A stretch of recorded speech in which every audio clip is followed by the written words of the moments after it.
आज अपने बात करेंगे प्रोस्टेट के बारे में। जैसे ही उम्र अपने 50 साल के ऊपर बढ़ती है, पेशाब की समस्याएं धीरे धीरे आना चालू हो जाती हैं। जैसे कुछ पेशेंटों को नॉक्ट्यूरिया होता है, रात को पेशाब बार बार जाते हैं, टपक टपक के पेशाब आता है, दिन में कई बार जाते हैं, 10 बार 15 बार।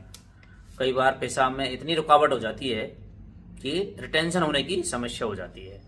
कई पेशेंट ऐसे होते हैं, जब जैसे पेशाब लग रही है मुझे, और जैसे ही सोचते हैं और तुरंत ही पेशाब, कई बार तो अपने बेड वेटिंग हो जाती है। और कई बार ऐसा भी होता है कि भाई अपने पेशाब करने गए और पेशाब कराए और फिर ऐसा लग रहा है कि नहीं यार, अपना तो पेशाब पूरा उतरा ही नहीं है। तो इसके लिए अपने को क्या करना चाहिए? ये बहुत ही कॉमन समस्या है, और ये समस्याएं एक एज के बाद होती है। ऐसा नहीं है कि अपने यंग एज में होती है, ऐसा नहीं है बिल्कुल। ये 50 साल के बाद शुरू होती है, कुछ लोगों में होती है, कईयों को 55 साल 60 साल 65 साल के बाद शुरू होती है।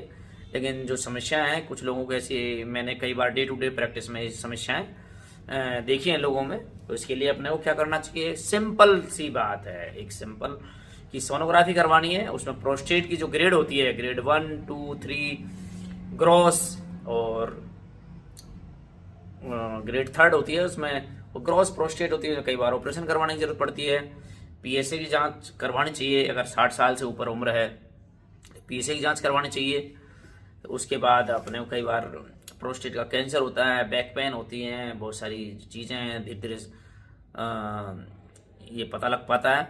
सोनोग्राफी के बाद अपने डिसाइड कर सकते हैं कि कौन सी ग्रेड है। और अर्जेंसी, हेजिटेंसी, मिक्चुरेशन, ये समस्याएं जो कॉमन होती हैं, ये अपने डे टू डे प्रैक्टिस में हम महसूस करते हैं। कई बार यंगर पेशेंट में यूरिनरी ट्रैक्ट इन्फेक्शन होता है, मामूली सा छोटा सा, उसके लिए बार बार पेशाब जाता है, तो वो सोचता है साहब मेरे क्या हो गया, ऐसा ऐसी कोई बात नहीं है। उसकी यूरिन की जांच करानी है और एक दवा देनी है, एंटीबायोटिक, और कोई दिक्कत नहीं है।